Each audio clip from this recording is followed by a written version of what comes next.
Bueno, pues vamos a ello. UX y diseño en el desarrollo ágil. A ver que me saque la agendita.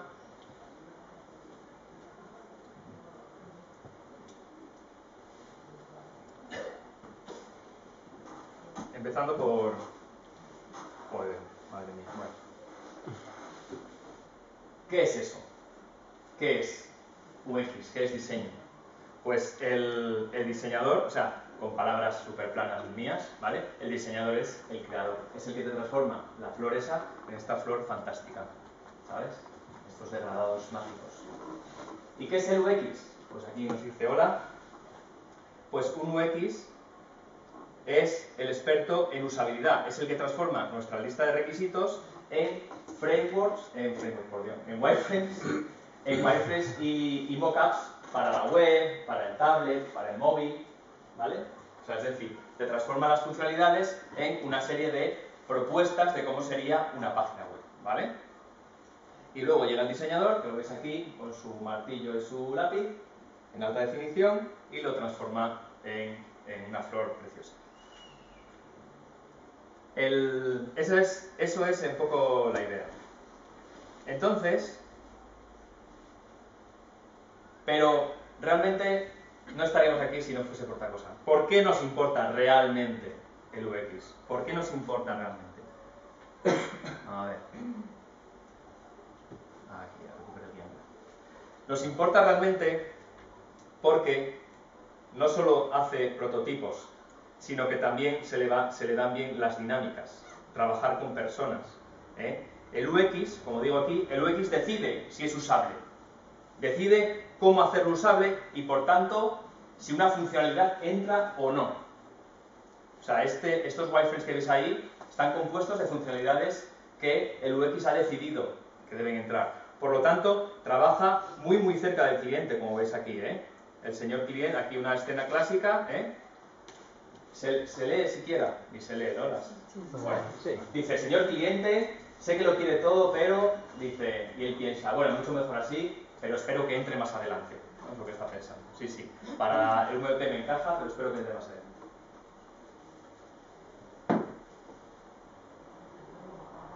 Es decir, transforma, como veis ahí, una serie de requisitos, unos dice que sí, otros dice que no, en propuestas de wireframes para hacer el proyecto.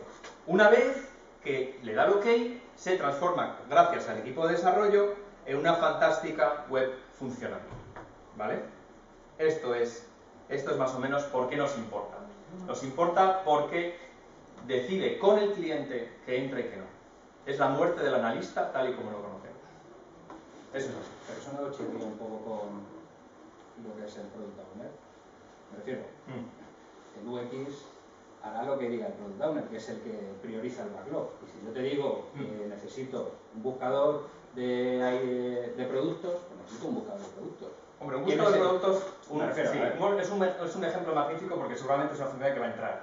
Pero si tú eres una web, una home de banca, y lo que quieres es que quede muy claro tu objetivo, ¿sabes? Y por qué tus inversores deberían invertir en tu banco y tus rendimientos a largo plazo, llegas tú, como particular, digamos, te parece la peor web de la historia.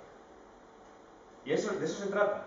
O sea, lo que importa a la empresa, que es que posiblemente lo que quieran es un inversor que le meta duros, porque mira, tenemos un rendimiento, no sé qué, sacamos un 10% tal, que es un rollo que tal, llega el particular y dice, esto no lo aguanta nadie. Y eso es un poco la discusión, es decir, esto no es un tío que dice, o una chica que dice, me encantaría que esto debería ser así para que fuese usable. No, estamos diciendo qué es lo que importa al usuario y qué no. Y si no importa al usuario, se llama rebote. Y lo mide el Google Analytics. Es un poco lo que estamos hablando. ¿Guay? Pues ahora vamos a hacer la línea. Una vez que ya... Antes la línea la habíamos hecho antes, pero yo creo que ahora que sabéis un poco de lo que vamos a hablar, me encantaría que nos pusiésemos todos, nos vamos a poner de pie, por favor. Y vamos a hacer una línea, una fila. Vamos a hacer una fila empezando por aquí. Aquellos que nunca habéis oído las dos palabras UX, las dos letras UX juntas en vuestra vida. Sería aquí la persona. ¿Hay alguien de esos? No. Pues aquí habría uno que pues oyó UX alguna vez, pero no sabe lo que significa experiencia de usuario o usabilidad. Bien, vamos a ir, nivelón. Bueno. Siguiente. Pues está. Tenemos aquí los saben concretamente y han visto ya wireframes, por ejemplo. Han visto algún wireframe. Pero no han visto, por ejemplo, todo esto que estamos hablando aquí. Igual este grupo es poco excluyente. Pero bueno. A ver si vamos trabajando. Y poneros más acá, por favor. Así para que vamos, porque hoy somos bastantes. ¿Vale? Entonces por aquí están aquellos que ya han trabajado con UX y les han entregado algo y han tenido que hacer algo con eso. Bueno, bien.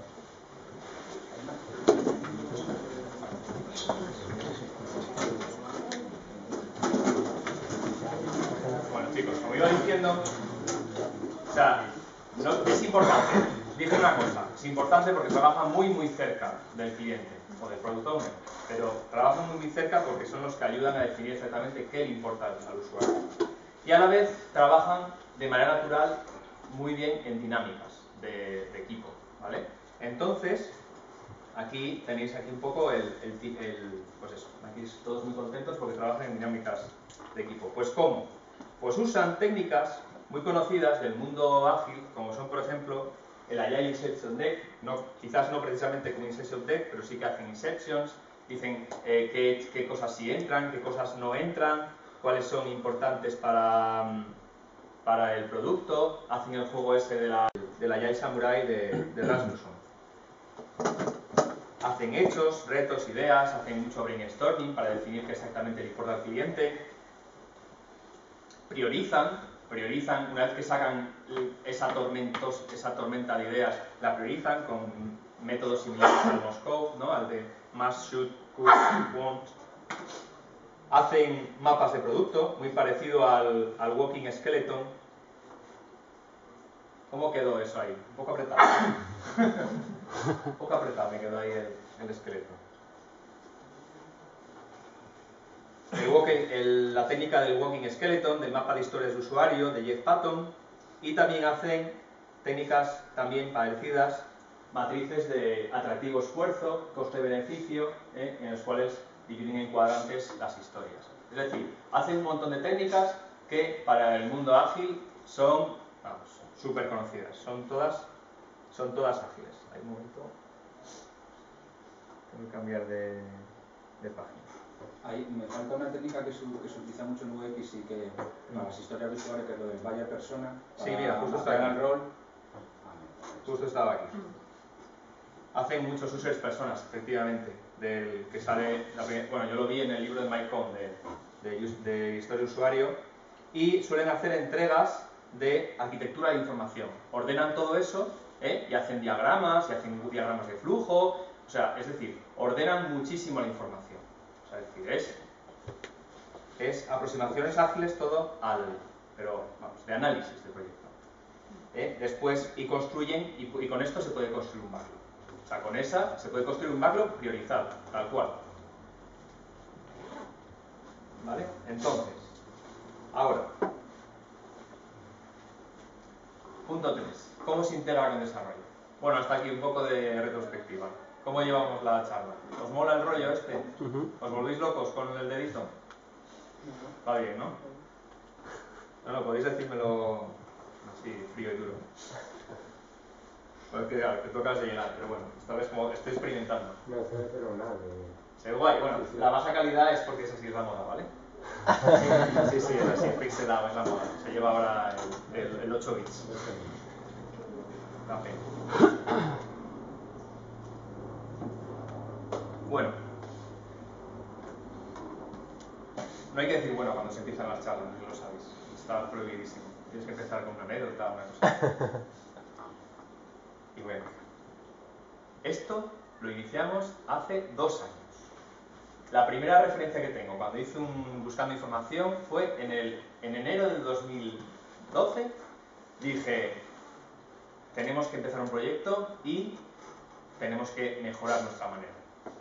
La manera bueno, ahora, bueno, eso es. Entonces todo esto que os voy a contar tiene 2 años, y casi, bueno, 2 años para 3 de vida.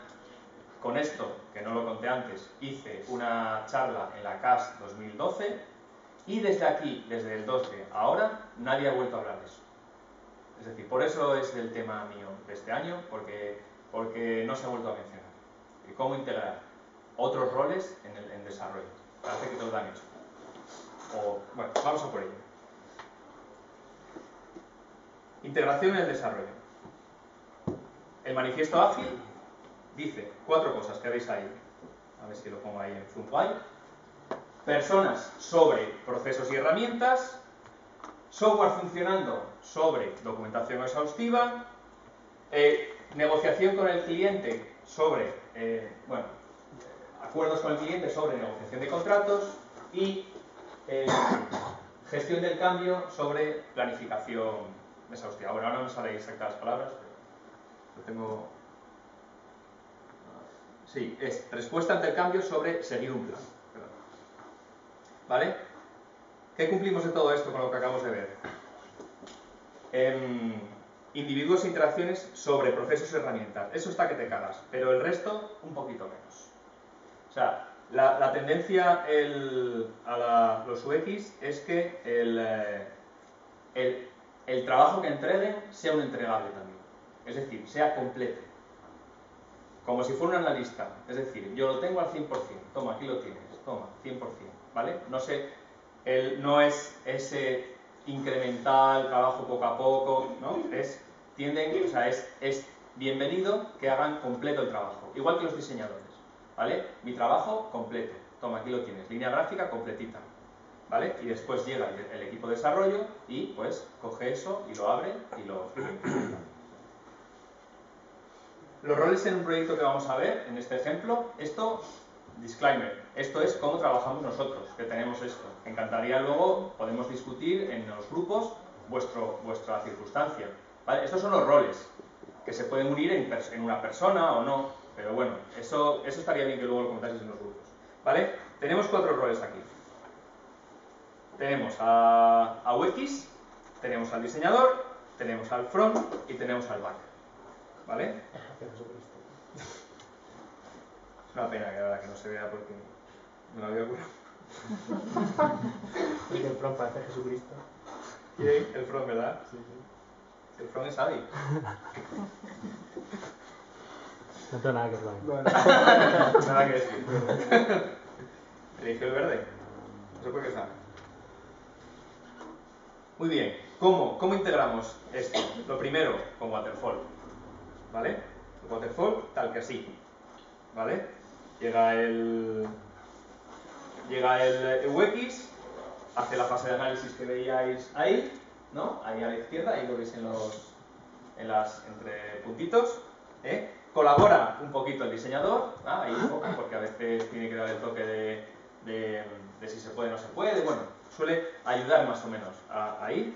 Y después es el UX el que se come solo, pues como os digo, esa fase de análisis de UX y prototipado completo, se lo pasa al diseñador, se lo pasa al front, y luego el back empieza a desarrollar pues más o menos por aquí. Como veis ahí, cuando ya el front ya ha terminado, ya le entregaron el primer HTML, pues ahí coge e integra por debajo. ¿Vale? Así es como trabajamos nosotros. Como os digo, estuvimos trabajando como 2 o 3 años, así. UX y diseño eran proveedores, entonces contratabas, pagabas, no sé qué, pumba, te devolvían, te lo daban una cajita cerrada y nada, y lo implementabas. Luego, si quieres, a partir del sprint 3 que pongo ahí, pues si pedías una funcionalidad, pues otra vez. Se repite la cascada. ¿Tiempo para que el cliente vea algo funcionando? De 2 a 3 meses. Así. De 2 a 3 meses, entre que empieza todo hasta que el cliente ve que puede escribir HTTP, pues del orden de 2 a 3 meses. Muy bien. Siguiente. A ver si lo amplío bien. Segunda aproximación. Una core más módulos. Esto fue lo que nosotros estuvimos haciendo, o lo que nosotros hacemos de hecho en la actualidad. Es decir, UX trabaja no al 100%, no decide sobre el total de la funcionalidad, no el 100% de la funcionalidad, sino aquella que llamamos core, es decir, aquella que define el total de lo que definiría, por así decir, lo más importante de la aplicación, que luego cualquier cambio que venga después afecte poco a la aplicación. Es decir, una aplicación de e-commerce es fundamental. La home, la ficha de producto, el checkout y poquito más. Es decir, el acerca de nosotros, incluso la búsqueda, pues bueno, pues tampoco hace falta. Pero muchas veces hay una serie de funcionalidades que esas serían las core, ¿vale? Sobre esas core, entonces empieza a trabajar, con lo cual es para que lo entendáis, es una especie de cascada reducida, ¿vale? Como podéis ver ahí en el UX, empieza a trabajar, y diseño se puede poner muchísimo antes de tener el 100%. Y por lo tanto, front también se puede poner muchísimo antes, y por lo tanto tenemos ahí muchísimo antes el back. Ahora bien, ¿cuál es la magia que tenemos aquí? Lo que añadimos nosotros en esta fase, una vez que ya nos pusimos las pilas a hacer las cosas en plan ágil, es que participasen todos los perfiles en el análisis. En el momento en que todos los perfiles participan en el análisis, el conocimiento es global y por tanto es mucho más fácil empezar a programar antes. ¿Cómo? Antes salía de la fase de UX, de ese análisis, pues salía un montonazo de funcionalidades, un poco como el típico documento ese de System Shoot, de clásico, de así, hasta abajo, ¿vale? O sea, me gustaría buscar por nombre, me gustaría buscar por apellido, me gustaría buscar por dirección, ahí, ¿sabes? Rum. O sea, 250 funcionalidades. Eso lo hemos tenido que hacer nosotros. Ahora, con esta aproximación, lo que hacemos es historia de usuario, ¿vale? Entonces, lo que sale de esa fase inicial, lo que sale, es que no se aprecia bien, lo que sale del final del sprint 0, una vez que en la fase de análisis, para que os dais cuenta, el entregable es esos documentos que os dije antes. Pues las personas, la arquitectura, es un poco como imaginamos el análisis de alto nivel. Después de una semana de trabajo, en la que solo trabaja el perfil de UX, aterriza toda esa información y ya concreta y prioriza qué funcionalidades van a entrar. Y ya las escribimos en historia de usuario, con lo cual construimos el backlog. Una vez que tenemos el backlog, back puede empezar ya a programar. ¿Cómo? Si no tiene ni front ni nada. Pues porque gracias a frameworks como Grails puedes empezar a programar la parte de back y cuando venga el HTML o la parte de front, pues la integras y ya está. Es decir, programamos toda la lógica de negocio independientemente de la vista. Vamos. Esto, Uncle Bob estaría encantadísimo de oírme decir esto. ¿Vale? Somos agnósticos, intentamos ser agnósticos. Esta manera de programar, en el cual el HTML, se puede decir, antes era una pieza clave, cada vez estamos separándolo más. Cada vez hacemos más API, con lo cual esta aproximación es mucho más intuitiva y cómoda de hacer, y después cuando venga el front, pues se enchufa la API y ya ni siquiera tenemos que hacer controllers o hacer... si es puro API, pues no hay ni que hacer controles. Pero bueno, es decir, no hay que hacer controles, no hay que transformar HTML en GSP ni nada de eso, ¿vale? Entonces, recordando un poquito, aquí no sé si veis un poquito las flechas de dónde salen, de arriba. El core de los prototipos se entrega al final del sprint 1, que veis ahí. O sea, en el sprint 0 eran el backlog. Al final del sprint 1 se entregan los prototipos de core. Al final del sprint 2 se entregaría la primera línea gráfica. Al final, bueno, y así sucesivamente, ¿no? El primer front y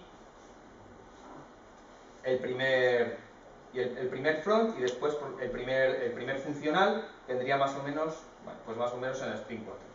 Al final son 2 o 3 meses, lo mismo. Más o menos al final, quizás no haya mucha diferencia entre lo que tarda el cliente en ver el primer web, la primera HTML funcionando. Un poquito menos seguramente. Quizás estemos más al orden de los 2 meses que los 3. Pero lo que es fundamental es que tenemos un montón de back hecho ya. Un montonazo. Con lo cual después desarrollar front va como un tiro, ¿vale? Es un poco lo que os quiero representar ahí. Pero, perdona que te Sí. interrumpo todo el rato. Pero Claro. eso no se riñe un poco con aportar valor, porque en realidad estás entregando el backend que no aporta nada de valor al usuario. No aporta nada de valor hasta que no viene el UX Sí. un sprint o dos detrás. Sí, a ver. Bueno, ahí, efectivamente, dos puntualizaciones. La primera, sí aporta valor. Sí aporta valor porque tú estás haciendo lógica de negocio. O sea, la aplicación funciona. Ahora bien, tú dirás, ¿cómo lo ve el cliente? ¿Cómo lo demuestras? Que es más bien la pregunta, o posiblemente el corolario de eso. Mal. Se demuestra mal. Pero no son reuniones vacías. Cuando seguimos teniendo el fin de sprint con el cliente, le decimos que solo tenemos back, le enseñamos el Jenkins con un montón de tests funcionando y le decimos que ya tenemos hecho esta funcionalidad de back, que depende de la de front cuando venga, no sabemos cuándo vendrá. Pero esas reuniones suelen venir acompañadas de presentar prototipos, de presentar diseños, o sea, es decir, son reuniones realmente que no están vacías. O sea, sí que es verdad que son, a nivel de back, son bueno, cero interesantes, la verdad, pero sí que pero sí que tiene otras cosas. Esto está funcionando. Un detalle que es interesante y que salió un poquito en la otra sesión, recordando un poco lo que os comenté que ya un par de veces, lo que es el sprint cero. El sprint cero es, mientras UX está haciendo la parte de prototipos, ¿qué está haciendo Back? Pues Back puede aprovechar para hacer infraestructura, para probar el framework, bueno, se puede decir que hasta ese momento solo había estado en el proyecto en reuniones de análisis, interviniendo, se puede decir, en temas como digo, de análisis, y aquí, en este sprint, sí que se pueden hacer cosas como probar infraestructura, Git, no sé qué, base de datos y tal. Pero vi una charla el otro día de Ángel Bob, ¿no? Que decía él que le parecía, que le parecía totalmente tirar a la basura el tiempo probar probar el framework, ¿no? Le llamaba el craft framework, pudiendo que lo importante es la lógica de negocio. De hecho, muchos problemas, bueno, esto es como nota al margen, muchos problemas que tienen las frameworks como Rails o Ruby es que la lógica de negocio está muy embebida en el modelo vista controlador, ¿no? O sea, que están las clases de negocio repartidas entre controladores, vista, no sé qué, tal, y al final lo quieres sacar. De repente vamos a aprovechar este código para devolver un JSON, por ejemplo, o para, en vez de enviarlo a través de HTML, pues mandarlo por notificaciones push, bueno, y te cagas, porque está todo metido a capón en el método que renderiza el HTML, no sé qué. O sea que bueno. Yo quería apuntar, por lo que has dicho tú, que una cosa que ha dicho él que nos pasa mucho es que como empezamos más o menos al mismo tiempo a ver qué es lo que va a hacer UX y a tomar esas decisiones, yo por ejemplo estoy en front y ya sé, o sea, tengo una idea más o menos de lo que va a pasar ahí. Entonces el primer día yo ya puedo empezar a trabajar porque ya me estoy montando mi framework, me estoy montando mi Angular, me estoy montando mi Grunt y me estoy montando una estructura de HTML. Eso no quiere decir que vaya a ser mucho más rápido, pero sí que quiere decir que si trabajamos sobre un API sobre todo, pero aunque no sea así, muy pronto va a ver el cliente resultados, pero muchísimo más pronto, porque no tengo que esperar a casi nada para que llegue. Y de hecho, creo que parte de los prototipos que podría ir haciendo la gente de UX podría estarlos montando. Entonces ese prototipo no se quedaría en algo completamente ficticio y construir la nube, sino que ese prototipo que ya es código funcionando ya lo está aprovechando.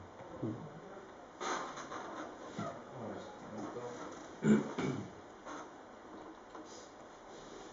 a la página 3.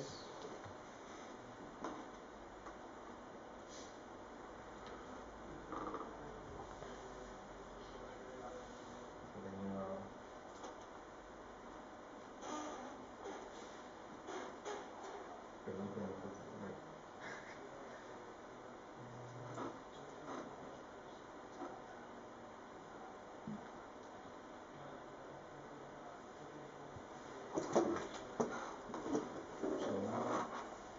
Para Antonio, una duda. Estoy aquí dando vueltas en la cabeza desde que comenzaste. El marco de trabajo, en cuanto a gestión, en cuanto a forma de desarrollo, me choca mucho con Scrum en este caso, ¿no? Sí. Partiendo del tema de que tengo una historia de usuario, por muy delgadita que la pueda hacer dentro del marco purista lo que se tiende es a tener en este caso pues, a un UX, diseñador y todo lo que haga falta para sacar esa pequeña tajada, ¿no? Y el otro concepto que también me chirrea es el tema de definition of done. ¿En qué momento puedo decir que la historia está acabada? Cuando UX y cuando back, por ejemplo, siguen dos carriles distintos, ¿no?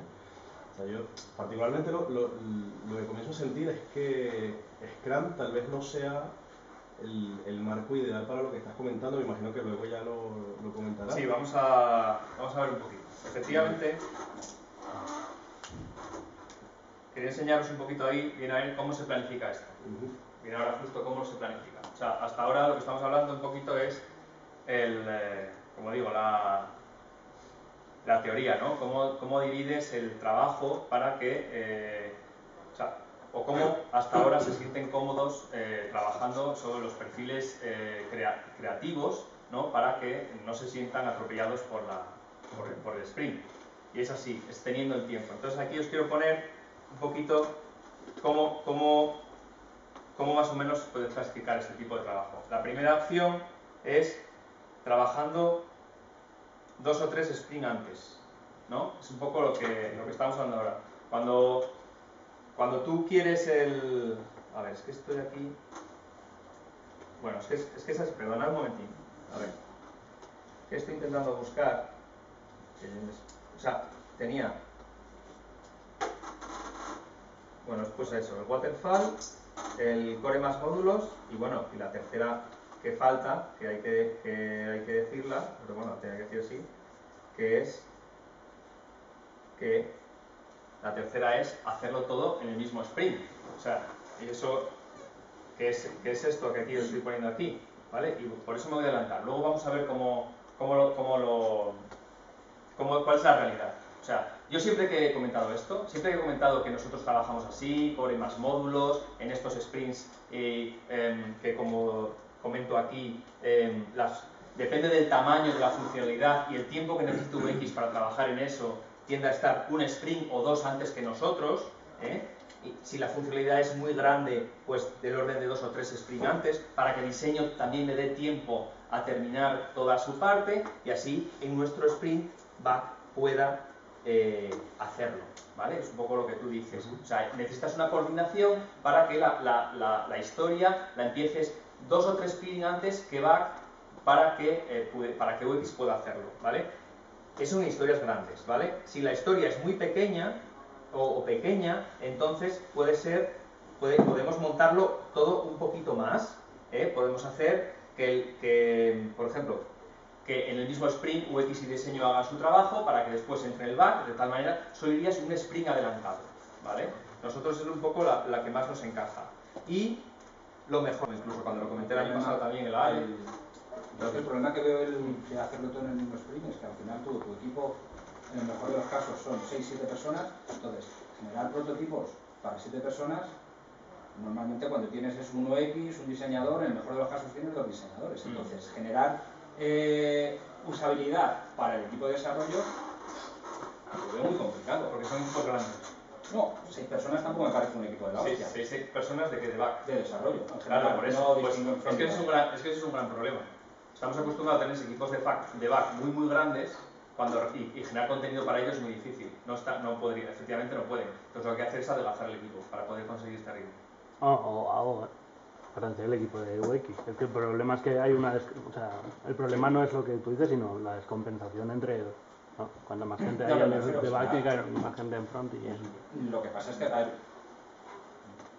nosotros trabajamos con que el UX proporciona al sprint siguiente al equipo todos los prototipos o lo más detallado posible, pero luego siempre con mucha ayuda de mucha comunicación, ¿sabes? Cuando viene el sprint siguiente, pues el equipo UX está sentado al lado de desarrollo y hay mucha comunicación continuamente, están los dailies y hay mucha discusión del trabajo que se ha hecho, pero yo no creo que nosotros fuéramos capaces de que la parte de UX fuera una tarea de una historia de usuario, porque es que sería un cuello de botella, porque hay mucha más trabajo, muchos más puntos en lo de desarrollo, y eso que nosotros no dividimos el equipo entre front y back, sino que todo el mundo hace todo.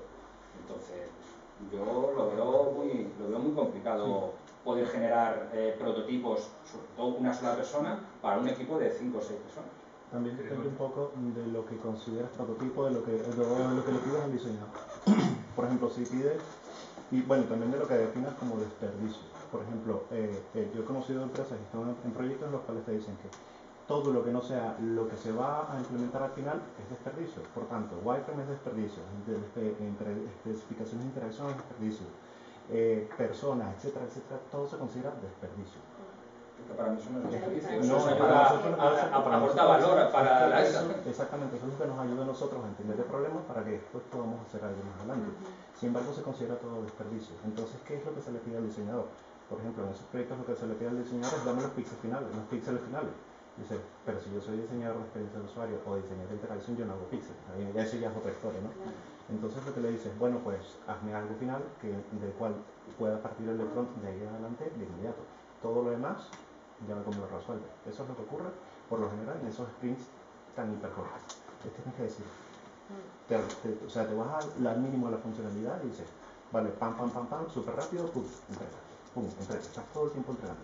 Claro, como soluciona Nico, por ejemplo, una empresa de Navarra, es que eso, tiene equipos muy pequeños, o sea, tiene 4 personas en total, o sea, UX diseñador y dos desarrolladores, y mientras terminan de definir el lunes por la mañana la historia con el Product Owner y con el equipo y todos, y una vez que está definida y va haciendo prototipos y diseños, se establecen tareas paralelas en las cuales va haciendo API, de tal manera que al final del sprint se integra. Es un poco el flujo que estábamos hablando, pero adelgazado porque el equipo, porque no es, o sea, poner a back en inanición es muy difícil y las historias también están cortadas pequeñas. Vamos a seguir un poquito. Algunas pistas que hay un poco por lo que estábamos comentando. De repente eso, Scrum cojea porque las historias empiezan a tener estados. Ya no son historias completas, sino que son historias que en Scrum no tienen estado, y aquí sí deberían tenerlo. Si ya tiene el UX hecho, si está el diseñador, si está el front, si está en back, ¿vale? O sea, se parece un poquito más a Kanban. No es Scrumban es un Scrum con un carril para que vayan metiendo, por lo menos tal como se está interpretando ahora. Pero la opción B es dividir las historias en dos. ¿Sabes? En vez de controlar un único... O sea, la opción A era una historia que viaja en el sprint de UX, se le cambia el estado, una historia que va al sprint de desarrollo, tal, o sea, va viajando. La otra opción que tenemos es dividir la historia en dos. Como pongo ahí, en UX y otra de back. Una de front, visual y back. Depende un poco de las cargas y los roles, pues estaría así dividida. De tal manera que eso, como digo, el front sería la parte visual, el back sería la parte de API. Esto ya os digo yo que no. Que no, porque de repente y mágicamente el backlog ya no lo entiende nadie, está duplicado por 2, solo lo entiende el que lo parió, y allí entonces involucrar al Product Owner para que priorice eso es imposible, porque hay que decirle, acuérdate de dividir la historia, que van con parejas, no sé qué, no se entera nadie, ¿vale? Hay una versión 2B.2 que sería las historias viven en el backlog completas, y después tú vas sacando una historia de back, o sea, vas haciendo como mini historias según vas empezando el sprint. Una especie de épica. Tratarías la historia como si fuera una historia épica que tiene una serie de subhistorias, que podría ser la de front, puede ser la de back, etc. Eso es más o menos hacen así los de Rumbo. Los de Rumbo con el Jira bueno, y la versión Agile que no sé cómo se llama, Confluence creo que es, ¿no? Pues tiene eso de éticas con subhistorias y tal, y entonces ellos se manejan así. El sprint es sprint de UX, sprint de tal, sprint de tal. Nosotros se puede decir que eso que os acabo de contar, las historias viven completas en el backlog, pero cuando pasan al sprint las dividimos en el sprint de UX, en el sprint de diseño o el de back, eso sí lo estamos haciendo. Pero cuando pasamos al sprint, ¿vale? Pero vamos, se puede decir que funciona regular también por lo que tú acabas de decir, por el definition of done, ¿vale? Es decir, tienes ahora, cuando una historia que está muy currada en el backlog, cuando la metes en el Spring y la divides en dos, ¿qué haces? ¿Copias el contenido de la historia en las dos, de tal manera que es una copia? ¿Las referencias? ¿Qué significa definition of done de back? ¿Qué significa de front? Cuando se juntan, ¿qué pasa? La verdad es que... O sea, es una solución, pero sí que tiene sus problemas, ¿eh? Pero por norma general lo que haces es partir la historia en tareas, ¿no? Entonces la historia se considera que está completa si completas todas las tareas que están relacionadas con la historia. Luego otra cosa es que la historia fuera muy grande y decidieras que parte de las tareas las puedes dividir de tal forma que crees subhistorias, pero realmente si terminas por ejemplo front y no terminas back, esa historia no la has completado, no la consideras que está hecha, no la cuentas para el problema de eso es que si esa historia va a estar varios sprints ¿sabes? Varios sprints seguidos, pues entonces al final nunca la cierras, ¿sabes? Lo que cierras son las tareas. Es una historia que va viajando sprint a sprint. Es una historia que dura una cosa un rara. sprint. Claro, eso me refiero. No lo veo. O sea, como no queremos que la historia dure más un sprint, lo que hacemos es dividirla.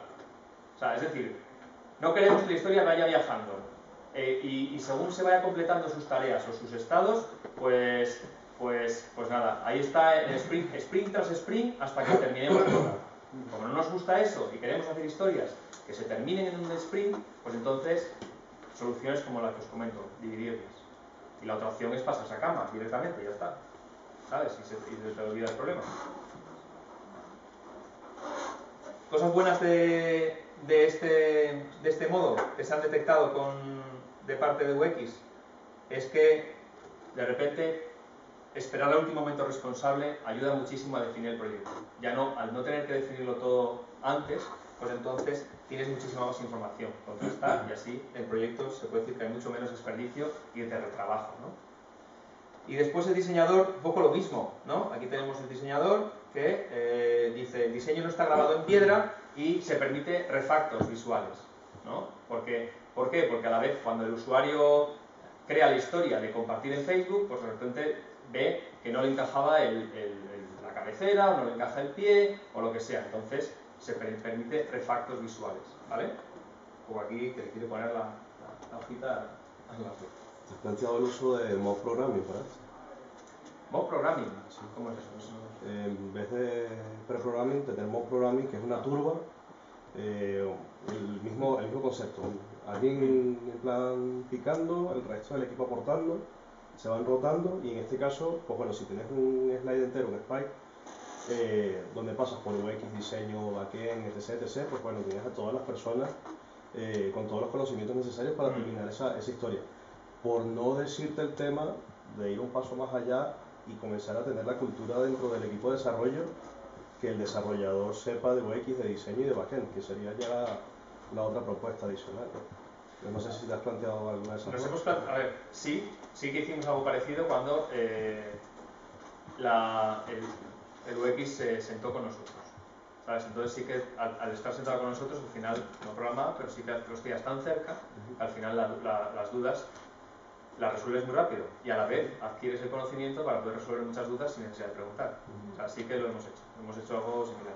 O sea, hemos hecho más, lo que es integrar más al equipo y menos roles separados, y ya funciona muy bien. ¿Y habéis llegado a medir el impacto que tienen esa refactorización, tanto en diseño como en desarrollo, por el hecho de hacerlo sprint a sprint todo junto y no ir quizá 2 sprints más atrás? Es que nosotros sprint a sprint nunca hemos llegado a... O sea, hemos hecho sprint a sprint para cosas muy pequeñas. Es decir, para meter un botón y tal. O sea, nosotros la verdad que lo que comento aquí, llegar al nivel de pensar el backlog para que las historias se hagan de inicio a fin en un sprint, no lo hemos hecho. O sea, nosotros nos quedamos más en intentar historias pequeñas de máximo 2 sprints consecutivos, nunca hacer superproyectos, o sea, nunca. O sea, si hubiese una... O sea, es decir, nunca hacer superproyectos, pero si hubiese, por ejemplo, imagínate, el refactor de la home, que te lleva pues 4 sprints, pues lo que hacemos es tener una rama de código en el Git donde se almacenan todas esas historias. Las historias se terminan. O sea, no sube a producción, pero se termina. ¿Y de qué duración son vuestros sprints? ¿Una semana? 2 semanas. Joder, pues me parece una pasada una historia que dure un mes. Me parece una pasada porque simplemente para meterle las puntos de historia, yo creo que ya es súper... Vale, está complicado. Pero no, está un mes, pero es de un mes en lo que tardas en coordinarte, pero no es un mes de curro ahí a lo bestia. O sea, es que ese es el problema. El problema de trabajar con Scrum, con perfiles que necesitan su tiempo para organizarse, y cuando tú quieres terminar o sea, quieres hacer historias que se terminen en un sprint, pues al final es que pierdes el agujero está en la coordinación. Pero aunque sea un poco relativo luego, en puntos de historia, ¿cuánto puede tener esa historia, no? Las historias que, pues aunque sean de entre 5 y 8 puntos, para nosotros ya tiran para 2 sprints. Ya tiran para 2 sprints. O sea, con todo, UX, diseño, front y back. No, que estoy un poco con él, que es un poco bestia que tengáis una historia que colectivamente los pidan, que tengáis periodos de incertidumbre, de que se interrumpen o se produce 8 horas consecutivas y tal, el flow se rompe y tal, pero sí que es un poco bestia, en mi opinión, ¿no? Bueno, no sé si estamos hablando de lo mismo, pero o sea, no es que esté todo el equipo con solo una historia todo el sprint. Estamos hablando de una historia que... Sí, pero si tenéis una historia que os ocupa todo el sprint, hay historias que os ocupan en general todo el sprint, a lo mejor nuestros proyectos al fin y al cabo son bastante pequeños y es posible que esa visión la esté perdiendo, ¿no?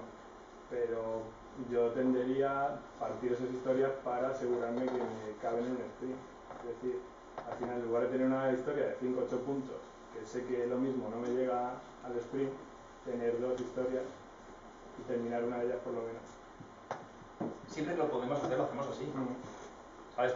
Pero a veces, o sea, igual no hacemos el esfuerzo suficiente. O sea, puede ser que no hagamos el esfuerzo suficiente en decir vamos a dividir, pero te puedo decir que nosotros siempre tenemos en la cabeza que intentar que esa historia sea pequeña. Pero sí que es verdad que no tenemos en la cabeza hacer todas las fases en el mismo sprint. Y os digo por qué. Porque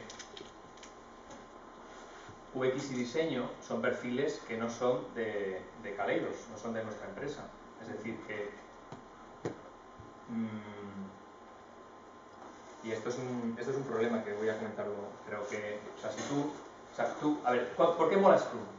Porque tú sabes lo que vas a hacer en las próximas 2 semanas. Sé lo que voy a hacer y me bloqueo. Si tú eres UX y te digo, hazme estas 3 pantallas, ¿en cuánto tiempo? En las próximas 2 semanas. Pues tú, no sé qué tardas, 2 días, 1, no sé, pero el resto lo llenas.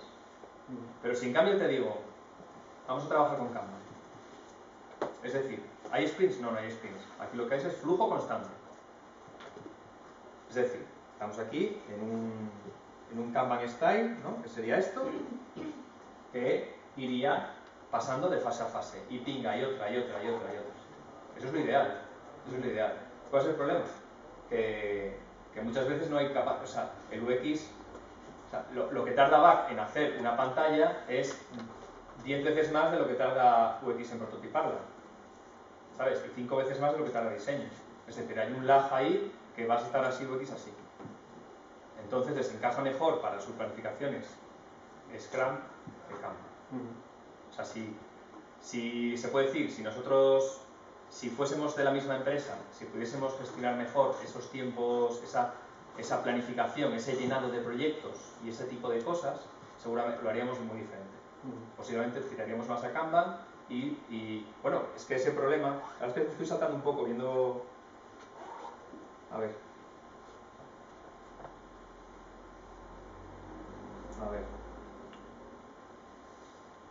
Perdón. Sí. Este problema que acabo de comentar nos pasó con nuestros desarrolladores front. O sea, Xavi aquí, en vez de tenía responsabilidades en 3 proyectos y estaba asignado al 30%. Es decir, tenía que estar el 30% de sus horas en cada proyecto. ¿Qué pasaba? Que cuando le decías, oye, necesitaba que tal, dice, uff, ya paso, ya no tengo nada para ti. Y es decir, teníamos el mismo problema en casa. Teníamos a los desarrolladores ocupados todo el sprint, de tal manera cuando los necesitabas, o sea, el modo Kanban no encajaba, el flow se rompía. Porque cuando le tocaba hacer pull, pues decías, voy a otra cosa, no puedo hacer pull. Con lo cual, habría que planificar. Y lo arreglamos. Pasó de un modelo de dedicación a un modelo de responsabilidad. Pasó de un a priori a un a posteriori, a ver, ya veremos lo que reacciono ante las urgencias. Muchísimo mejor. Es decir, podríamos llegar a ese modelo, yo creo, si incorporásemos a nuestro equipo esos perfiles.